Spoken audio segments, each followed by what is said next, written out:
The rejection notice glowed on the transparent screen in front of Daniel Ross. He had read it 3 times already, and each time the words stung worse than before. Behind him, the other members of humanity's diplomatic team sat in uncomfortable silence. They had been negotiating with the Galactic Council for months now, and every single proposal had been rejected without real consideration. Olivia Grant leaned against the wall near the chamber's entrance. Her eyes constantly scanned the room, watching the alien guards who made no effort to hide their contempt. She had served in combat before becoming part of the security detail, and she recognized predators when she saw them. These aliens thought humans were prey. The negotiation chamber itself floated in neutral space between star systems. Huge windows showed the darkness outside, punctuated by distant stars. 12 different species made up the Galactic Council, and representatives from each one sat in elevated positions around the circular room. The humans occupied a lower platform in the center, like criminals awaiting judgment. Kulane, the High Arbiter from the insectoid Vrin species, clicked her mandibles together in what might have been laughter. Her compound eyes reflected the light in strange patterns as she looked down at Daniel. Next to her, Bavrik from the reptilian Talaric Empire slouched in his seat with obvious boredom. Daniel had been a military officer before becoming a diplomat. He understood strategy, and he understood when someone was playing games. The Council had never intended to negotiate fairly. They wanted to trap humanity into accepting whatever scraps they offered. Ambassador Ross, Colm's voice buzzed through the translation device, we have reviewed your latest proposal for basic trade agreements. Once again, we find it insufficient. Daniel kept his expression neutral. What exactly is insufficient about requesting fair market access? Bavrik hissed softly, his forked tongue flickering. Fair? You want fairness? Your species has been in space for barely a century. We have maintained order in this galaxy for thousands of your years. You should be grateful we are even speaking with you. Several other council members made sounds of agreement. A few openly laughed. Perhaps we should discuss terms that would be acceptable to the council, Daniel said carefully. Colm's mandibles clicked again. Very well. For basic membership in the Galactic Council, humanity must provide 400 cycles worth of raw materials and technology up front. You will also submit to regular inspections of all human colonies and vessels. Trade will be conducted exclusively through Council-approved routes at rates we determine. Daniel felt his jaw tighten but forced himself to remain calm. 400 cycles of resources would bankrupt Earth and every human colony. The terms were designed to be impossible. And if we cannot meet these requirements? He asked. Bavrik leaned forward with interest. Then perhaps humanity would benefit from becoming a vassal species under Talaric protection. We would manage your trade, your resources, your military development. In exchange, you would provide labor and materials as needed. It is quite generous, really. The word vassal hung in the air like poison. They were not offering partnership. They were offering slavery dressed up in diplomatic language. Other council members nodded and murmured approval. This was what they wanted. A new species to exploit and control? The entire negotiation process had been theater. A way to make humans desperate enough to accept whatever was offered. I need to consult with my team, Daniel said quietly. Kulane waved a clawed appendage dismissively. You have 1 standard hour. Use it wisely. The humans retreated to a small side chamber. The moment the door sealed, Olivia activated a jamming device she had smuggled past security. It would prevent the aliens from listening to their conversation. They're never going to negotiate in good faith, said Peter Walsh, the trade specialist on the team. This whole thing has been a waste of time. Worse than that, Olivia said. I've been monitoring their communications when they think we're not paying attention. They laugh about us. They call us primitives. They've been planning to trap us into servitude from the beginning. Daniel looked at each member of his team. Good people who had worked tirelessly for months trying to find a peaceful solution. All of it for nothing. We have another option, he said slowly. One that Earth Command authorized before we left. Olivia met his eyes and nodded slightly. She knew what he was thinking, the Adelaide. She asked. How long would it take to get her here? Daniel asked. Olivia checked her encrypted communication device. 18 hours. She's already in the outer system waiting for your signal. The team exchanged glances. The Adelaide was humanity's most advanced warship, a dreadnought that had been shadowing their diplomatic mission from a distance. Earth had not sent them here without protection, even if that protection had remained hidden until now. If we do this, there's no going back, Peter warned. We'll be making a statement that could start a war. Daniel thought about the contempt in Colm's voice. The casual cruelty in Bavrick's offer of vassalage. The laughter from species who thought humanity was weak and desperate. They've already made their choice, he said. They see us as resources to be exploited, not people to be respected. If we accept their terms, they'll own us. If we walk away, they'll hunt us through the galaxy using their control of the jump gates. Either way, we lose unless we change the game entirely. He looked at Olivia. Send the signal. Tell Admiral Hunt to execute Option Wolfpack. Olivia's fingers moved across her device, encoding the message on a frequency the Council could not intercept. 3 words transmitted across the void. Execute Option Wolfpack. In the outer system, Admiral Rebecca Hunt received those words on the bridge of the Adelaide. She had been waiting for this moment, hoping it would not come, but prepared when it did. She turned to her crew with a cold smile. All hands to battle stations. We're going in loud. The Adelaide's engines blazed to life in the darkness of space. 3 weeks earlier, Admiral Rebecca Hunt had received orders that confused her entire command staff. The Adelaide, humanity's most powerful warship, was being assigned to babysitting duty. They would shadow a diplomatic mission at maximum stealth range and wait for possible extraction orders. Rebecca had not risen to admiral by questioning orders, but she understood her crew's frustration. The Adelaide was a dreadnought-class vessel built with the best technology humanity could produce. Her railguns could punch through any known shield system. Her fusion torpedoes carried enough destructive power to crack a moon. The experimental point defense grid could track and eliminate thousands of incoming threats simultaneously, all that firepower, and they were going to sit in the outer system doing nothing. Admiral, the diplomatic shuttle has entered the neutral zone, reported Lieutenant Commander Aaron West from the weapons station. He was young for his rank, brilliant with targeting systems, but dangerously impatient. Maintain current position and stealth protocols, Rebecca ordered. Navigation, how are we looking? Tim Brooks glanced up from his console. All passive sensors online, ma'am. We're tracking the Council Station and 17 other vessels in the area. Nobody knows we're here. That was the key to their mission. The Adelaide carried experimental stealth technology that bent sensor waves around the hull. At this range, they were practically invisible. The Galactic Council had no idea humanity had military assets in the system, Chief Engineer Paula Singh appeared on the bridge carrying a datapad. Admiral, I need to talk to you about the power distribution for the FTL drive. Rebecca followed her to a quiet corner of the bridge. Paula was the only reason the Adelaide functioned at all. The ship was a prototype, mixing human engineering with reverse-engineered alien technology. Systems failed regularly, and Paula somehow kept everything running. What's the problem? Rebecca asked. No problem, Paula said with a slight smile. I've actually improved the efficiency by 12%. We can now execute an FTL jump without using the gate network and maintain full combat readiness on the other side. Rebecca felt her pulse quicken. That was significant. The entire galaxy used jump gates for faster-than-light travel. Gates that were controlled by the Galactic Council. But humanity had developed something different during their early conflicts with alien raiders. They had created an independent FTL drive that worked anywhere, anytime. The Council did not know this. It was humanity's most carefully guarded secret. How many jumps can we make before needing to recharge? Rebecca asked. At least 6 full tactical jumps, maybe 8 if we're conservative with other systems? Rebecca nodded. Good work.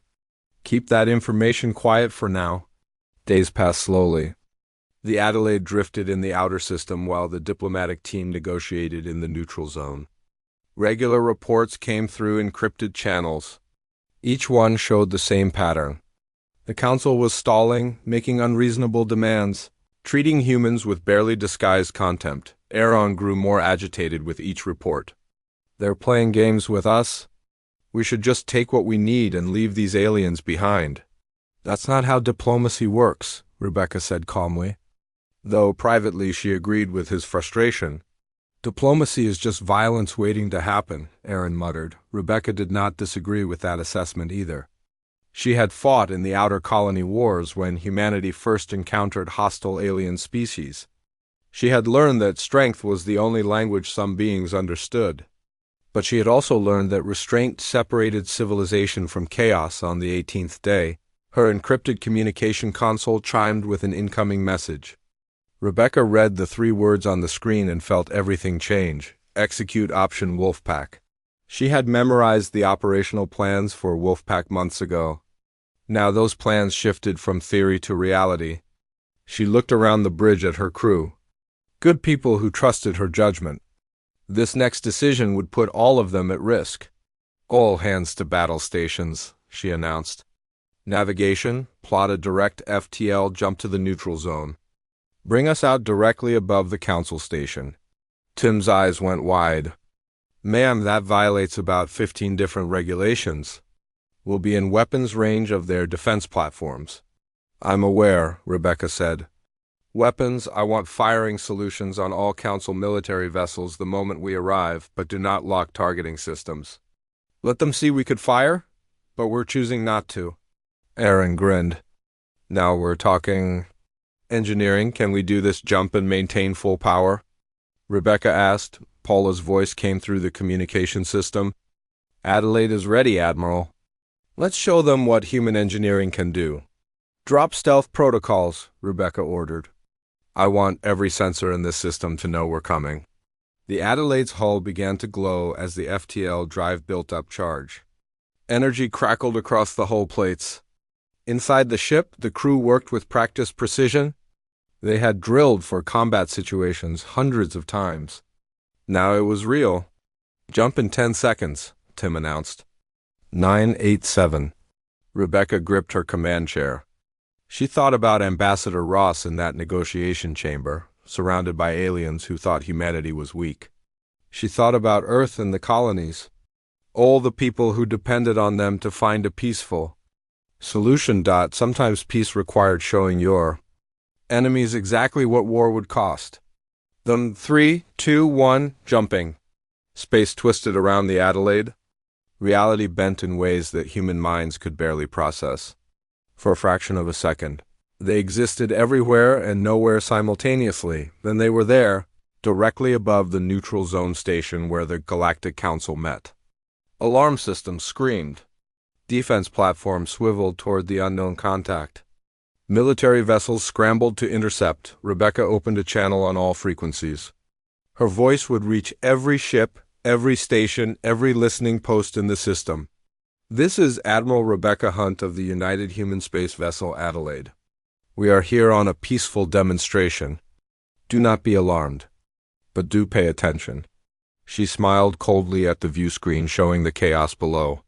Humanity has something to show you.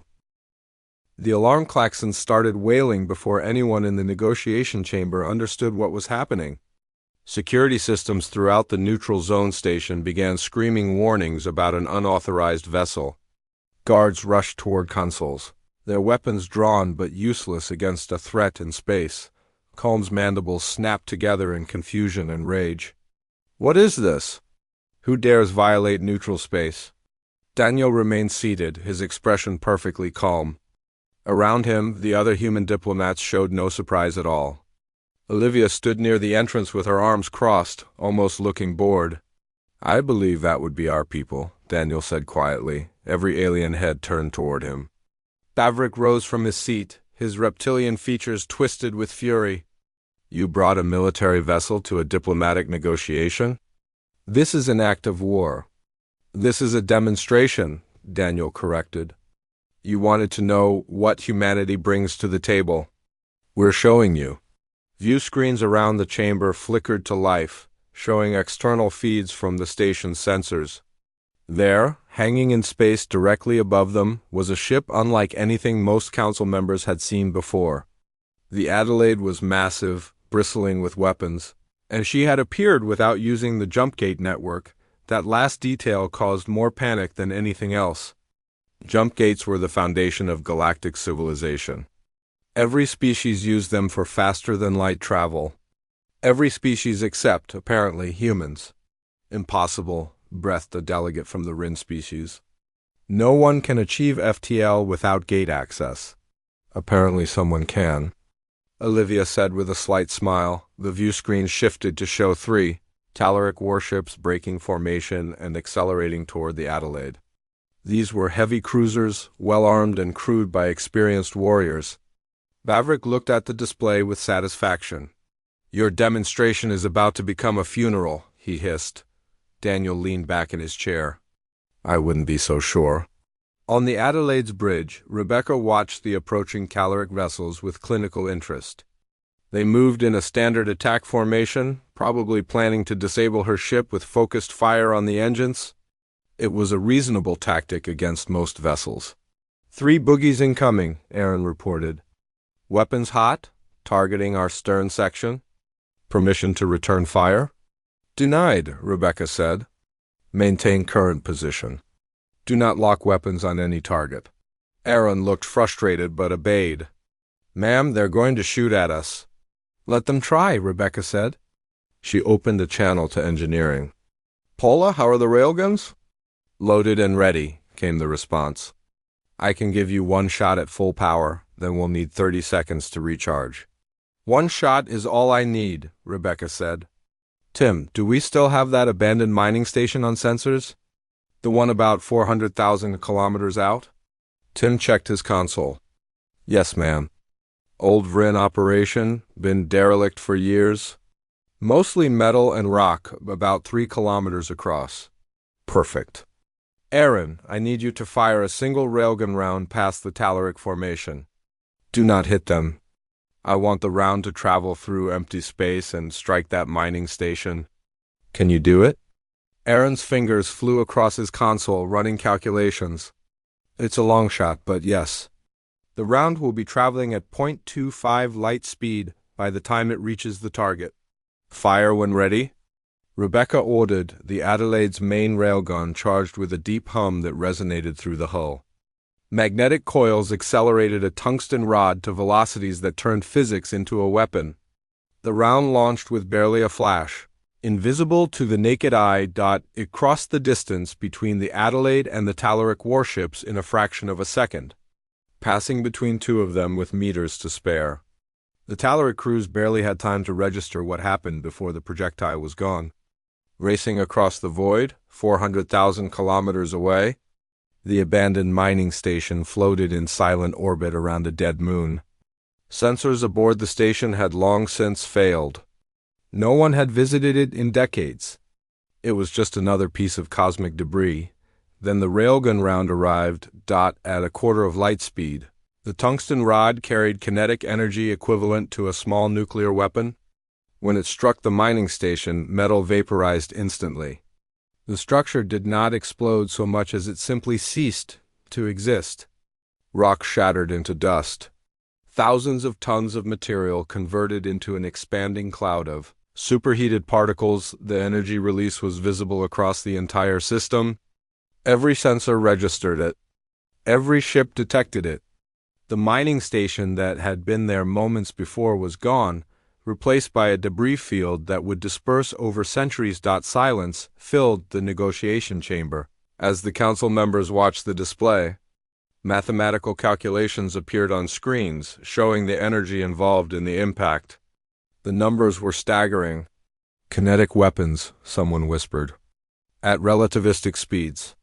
Bavrick stared at the view screen, his earlier confidence evaporating. Talaric shields were designed to deflect energy weapons and absorb explosive impacts. But there was no shield in existence that could stop a solid projectile moving at a quarter of light speed. The sheer kinetic energy would punch through anything. Cullen's compound eyes reflected the light from the debris field. How did you develop independent FTL travel? She demanded. Daniel stood slowly, drawing every eye in the chamber. That's not the question you should be asking. The question is, what else don't you know about humanity? Rebecca's voice came through on all communication channels again. The Adelaide will maintain this position indefinitely. We have not targeted any vessel or station. We have harmed no one. But we have shown you what we are capable of. The choice of what happens next belongs to the Council.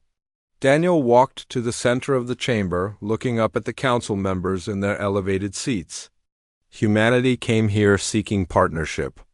We came with respect, with patience, with genuine desire for peaceful cooperation. You offered us slavery and humiliation. So now we present you with a different option. He paused, letting his words sink in. Negotiate with us as equals or watch as we build our own trade routes, our own alliances, our own network that bypasses your gates and your authority entirely. You can work with us or you can become irrelevant. Choose wisely. Chaos erupted in the negotiation chamber. 12 different species began shouting in a dozen different languages. Translation systems struggled to keep up with the overlapping arguments.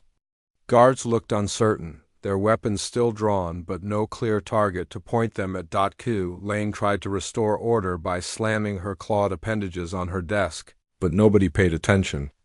The carefully maintained hierarchy of the Galactic Council had shattered in the space of a few minutes.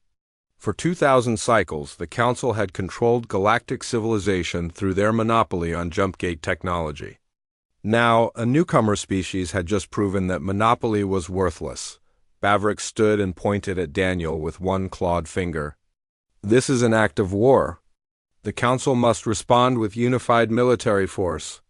We cannot allow this challenge to our authority. Several species shouted agreement, but others hesitated. A delegate from the Pollen Collective, a small agricultural species, spoke up nervously. The humans have harmed no one. They simply demonstrated defensive capability. Is that truly an act of war? They violated neutral space with a warship, Bavrick hissed. After we attempted to force them into vassalage, another voice added. This came from a Catherine representative, a species known for wisdom and neutrality. Perhaps we should consider our own actions before declaring ourselves victims. Daniel remained standing in the center of the chamber, watching the Council tear itself apart. Olivia moved to his side, her hand resting casually near her sidearm. The alien guards tracked her movement but did not interfere. Everyone in the room could feel the shift in power dynamics. A small commotion near one of the secondary entrances caught Daniel's attention. 3 delegates from smaller council species had gathered together, whispering urgently. Then one of them, a representative from the Moth Confederation, approached Daniel directly. Ambassador Ross, the delegate said quietly, my government wishes to know if humanity would be willing to share your FTL technology. We would pay handsomely for access. Daniel did not confirm or deny anything. That would be a matter for future negotiations, assuming the Council is willing to negotiate fairly. The delegate nodded and retreated, but the damage was done. Other species had overheard the exchange. If humanity was willing to share technology with some species, it meant the old power structure could be completely bypassed. Small species who had been exploited for centuries suddenly saw a path to independence, above the station. The Adelaide maintained her position. Rebecca watched her tactical displays with satisfaction. 17 different military vessels had surrounded her ship, but none of them moved to attack. They maintained cautious distance, weapons charged but not firing. Multiple targeting locks, Aaron reported. At least 40 different weapon systems have us painted. And yet nobody is shooting, Rebecca observed. They're afraid. They don't know what else we can do, and they're not willing to find out. Tim Brooks worked at his navigation console, plotting escape routes. I've got 17 different emergency jump coordinates ready. If they do attack, we can be gone in under 10 seconds. They won't attack, Rebecca said with confidence. They're scrambling to figure out their next move. We've disrupted their entire worldview. Paula's voice came through from engineering. Admiral, I'm detecting some unusual communications traffic. Multiple species are sending encrypted messages to their home governments. Whatever happens next, it won't be decided here. They're calling for instructions. Back in the negotiation chamber, a new figure entered through one of the main doors. Mirren, an elder counselor from the Kethran sovereignty, commanded immediate respect. She was ancient even by long-lived Kethran standards, and she had mediated disputes across the galaxy for centuries. Her presence brought a temporary calm to the chaos. Honored council members, Mirren began, her voice carrying natural authority. I have observed today's events with great interest. I believe we are approaching this situation incorrectly. Colne clicked her mandibles irritably. Elder Mirren, the humans have violated every protocol. They have demonstrated military force in neutral space. What other approach would you suggest? Mirren's large eyes swept across the chamber. I suggest we acknowledge reality. The Galactic Council's power has always rested on two foundations. First, our monopoly on FTL travel through jump gates. Second, our military superiority over any individual species. Humanity has just proven that both foundations are false. Bavrik hissed angrily. We still control the gates. We still have military power. But you do not have monopoly, Mirren countered. That is the critical difference. If humanity can travel between stars without gates, how long before they share that technology? How long before other species develop similar capabilities? The galaxy you knew ended the moment that human ship appeared above this station. The truth of her words settled over the chamber like ice. Several delegates began nodding slowly. Others looked sick with realization. Mirren continued. We have two paths forward. The first is to treat humanity as an enemy. We can declare war, attempt to destroy their capability through force. This path leads to conflict, probably decades of it. Many species will die. The gates may be damaged or destroyed. And even if we win, we cannot uninvent the technology humans have created. She paused, letting that sink in. The second path is to adapt. We acknowledge that the old order has passed. We restructure the Council not as a hierarchy that controls access to resources, but as an alliance of equals that coordinates cooperation. We invite humanity to join not as supplicants seeking approval, but as founding members with full rights and equal standing. The chamber erupted again, but this time the arguments had a different quality. Some species rejected the idea outright. Others saw opportunity.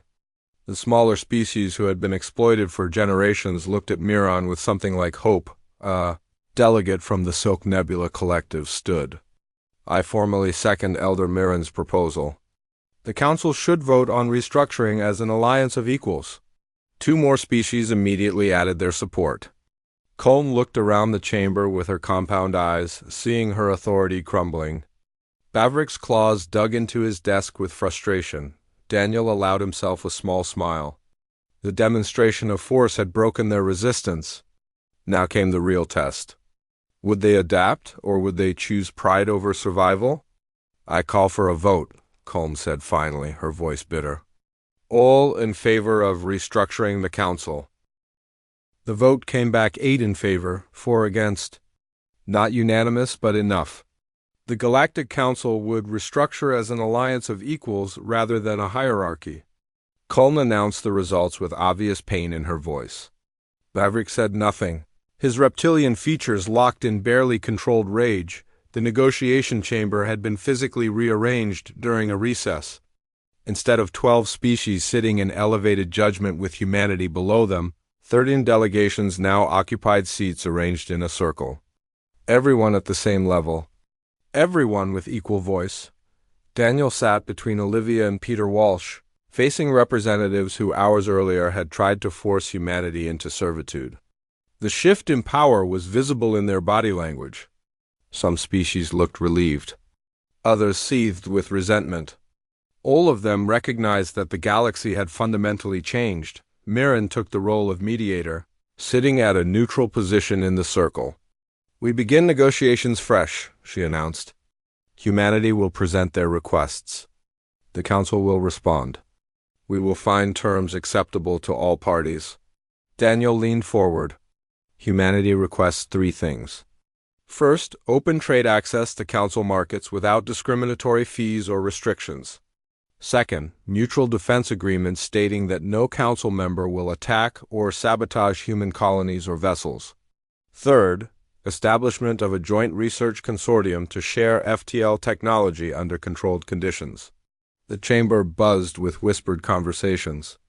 Daniel had offered something significant with that third point. Access to independent FTL travel was worth more than any resource in the galaxy. Kulane spoke first, her mandibles clicking thoughtfully. The Vring control the largest jump gate network in the galaxy. If species no longer need gates, our economy collapses. How does humanity propose we survive this change? It was a fair question, and Daniel had prepared for it. Gates will remain the primary trade routes for generations. They're established, they're reliable, and they can handle massive cargo volumes that independent FTL cannot match. What we're offering is a backup system and an exploration tool. Think of it as expanding the market rather than replacing it. A Vrin technical specialist consulted with Colm quietly. Then she nodded slowly.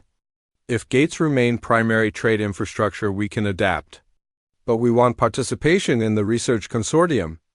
Vrin engineers should help develop hybrid systems combining gate and FTL technology.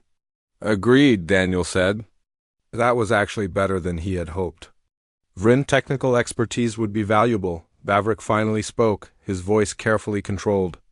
The Talaric Empire requires assurance that this technology will not be weaponized against us.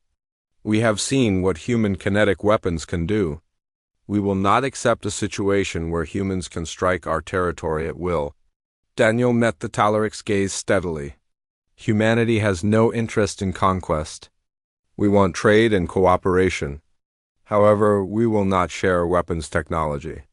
What we will offer is a joint military training program. Human and Talaric forces can conduct exercises together, learn from each other, and build trust through practical cooperation.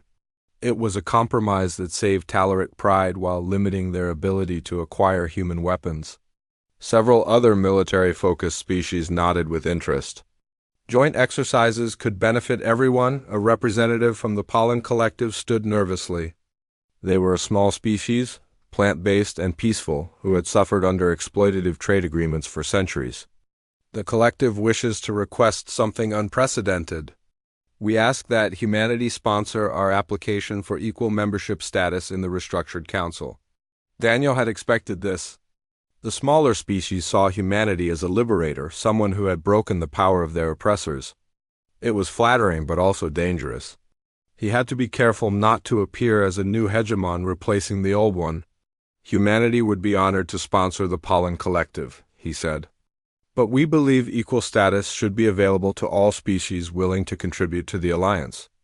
We should not replace one hierarchy with another. 3 more small species immediately requested similar sponsorship. The power shift accelerated. Species who had been voiceless for generations suddenly saw opportunity for real representation. Kulane watched this with resignation. The Council accepts that equal membership must be expanded. However, we cannot simply grant status to everyone immediately. There must be criteria, standards, review processes. Mirren interjected smoothly. Perhaps the first task of the Restructured Council should be establishing those criteria together, all voices participating equally. It was a masterful suggestion that turned potential conflict into collaborative problem-solving. Daniel made a mental note to thank Mirren privately later. She was proving invaluable. The negotiations continued for hours. Specific trade percentages were discussed. Resource-sharing agreements took shape. Military non-aggression pacts were drafted and revised. Not everything was resolved, but progress happened. Real progress, not the theater that had characterized the previous months. Above the station, Rebecca received updates from Daniel through encrypted channels. The Adelaide maintained position, but the tension had eased. Military vessels were withdrawing to standard patrol distances. The immediate threat of violence had passed. "Looks like the ambassador pulled it off," Aaron said with grudging respect. He had good leverage, Rebecca replied. But yes, he's doing well. Remind me never to play poker with that man. As the negotiation session approached its 10th hour, Colm called for a recess. Exhaustion showed in everyone regardless of species. Complex agreements could not be rushed. During the break, Mirren approached Daniel in a quiet corner. You handled that well, she said. Better than I expected from such a young species. We've had good teachers, Daniel said. Usually they were teaching us what not to do, but the lessons still applied. Mirren made a sound that might have been laughter. You've shaken the foundations of galactic civilization today.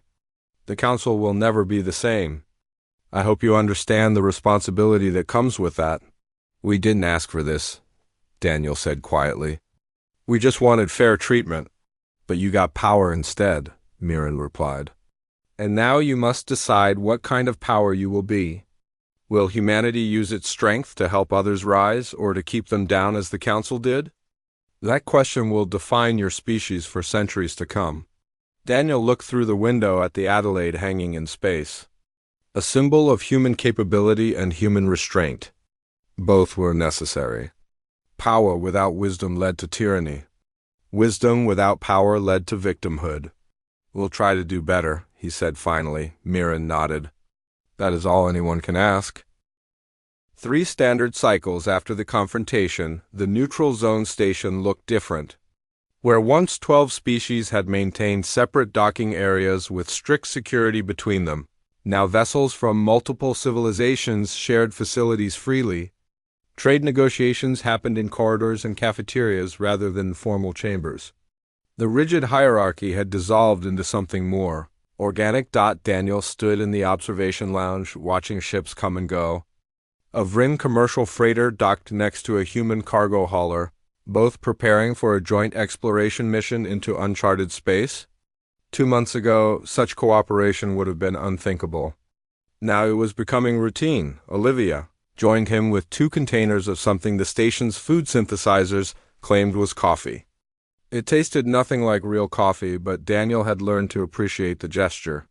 The final treaties are ready for signing, she said. All 13 founding members have approved the language. We're officially part of the Galactic Alliance now. The name change from Council to Alliance had been deliberate. Words mattered. Council implied hierarchy and control. Alliance suggested partnership and cooperation. How are the smaller species doing? Daniel asked. The Pollen Collective has tripled their trade volume already. They're selling agricultural products directly to markets that were blocked to them before. 6 other species have applied for equal membership status. The review committee has approved 4 of them so far. Daniel nodded. That was the real victory. Not humanity gaining power, but other species gaining freedom. The galaxy was becoming more open, more fair, more dynamic. Above the station, the Adelaide no longer maintained weapons-ready status. Admiral Rebecca Hunt had converted her flagship into a training platform. At this moment, she was hosting military representatives from 6 different species, who wanted to learn human combat tactics. In the Adelaide's main conference room, Rebecca showed tactical simulations to an audience of alien officers. They watched with fascination as human strategies unfolded on the displays. The key principle is adaptability, Rebecca explained. We assume our opponents will be stronger, faster, or better equipped. So we focus on flexibility and creative problem-solving rather than brute force. A Talaric officer raised a clawed hand. Your demonstration with the railgun was brute force. Rebecca smiled. That was shock and awe, which is different. We needed to make a point quickly and decisively. But in extended conflict, we rely on adaptability. Human military doctrine has a saying, no plan survives contact with the enemy. So we train our people to think independently and adjust on the fly. The alien officers took notes using various methods depending on their species. Some used electronic devices. Others seemed to simply memorize everything. The Kethrin representative appeared to be sketching diagrams with multiple limbs simultaneously. Down on the station, Peter Walsh was having the time of his life. Trade agreements that he had dreamed about for months were now reality. Human colonies would receive advanced medical technology from the Vrin, manufacturing partnerships with the Silk. Nebula Collective would boost production capacity. Agricultural exchanges with the Pollen Collective would improve food security, but not everything was celebration and success. The Talaric Empire had recalled Bavrik in disgrace and replaced him with a new delegation. These new representatives were more professional, but still suspicious. They tested boundaries constantly, looking for weaknesses in the new alliance structure. Daniel had expected this. Powerful species did not surrender authority easily. They would probe for ways to regain dominance. The test would be whether the alliance could resist these pressures and maintain its egalitarian principles. He received a communication request from Mirren and accepted it. Her face appeared on his personal display. Ambassador Ross, I wanted to share some concerning intelligence. We've detected increased military activity from the Wraith Dominion in the outer sectors. The Wraith Dominion was a powerful empire that had refused to join the Galactic Council. They were isolationist and aggressive, known for raiding border territories and disappearing back into their own space. What kind of activity? Daniel asked. Reconnaissance vessels probing the new trade routes that human FTL has opened. They're testing response times and mapping defensive positions. I believe they're gathering intelligence for possible raids. Daniel felt his stomach tighten. Humanity's demonstration of power had attracted attention from more than just the Council. There were other players in the galaxy, and not all of them were interested in peaceful cooperation. Have they made any aggressive moves yet? Not yet, Mirren said. But the pattern is familiar. They probe, they watch, they plan. Then they strike when they believe they've found weakness. I'll coordinate with Admiral Hunt, Daniel said. We'll increase patrol coverage along those routes. And I'll propose that the Alliance establish a joint defense fleet specifically to protect the new trade corridors. Miron nodded approvingly. That would send a strong message. The Alliance protects its members. Any attack on one is an attack on all. After the communication ended, Daniel walked to the window again. The view showed such promise. Different species working together, building something new. But threats remained. The galaxy was a dangerous place, and humanity had just made itself very visible. Olivia appeared beside him. You look worried. We've solved one problem and created a dozen others, Daniel said. The Council was exploitative, but it also provided stability. Now we're disrupting that stability. Some species will benefit. Others will resist. And predators like the Wraith Dominion will see opportunity in the chaos. So we deal with those problems as they come, Olivia said. Just like we dealt with the Council. With strength, with wisdom, and with allies. Daniel smiled slightly. When did you become an optimist? When we won, she replied. We came here expecting to beg for scraps. Instead, we changed the galaxy. I figure if we can do that, we can handle whatever comes next. Through the window, Daniel watched a human transport dock next to a Vrin science vessel. Both crews would be working together on a joint research project. Different species, different backgrounds, united by common purpose, the galaxy had shaken. The old order had fallen. What rose in its place would be determined by millions of decisions made by billions of beings. Across thousands of worlds, humanity had started something profound. Now they had to see it through.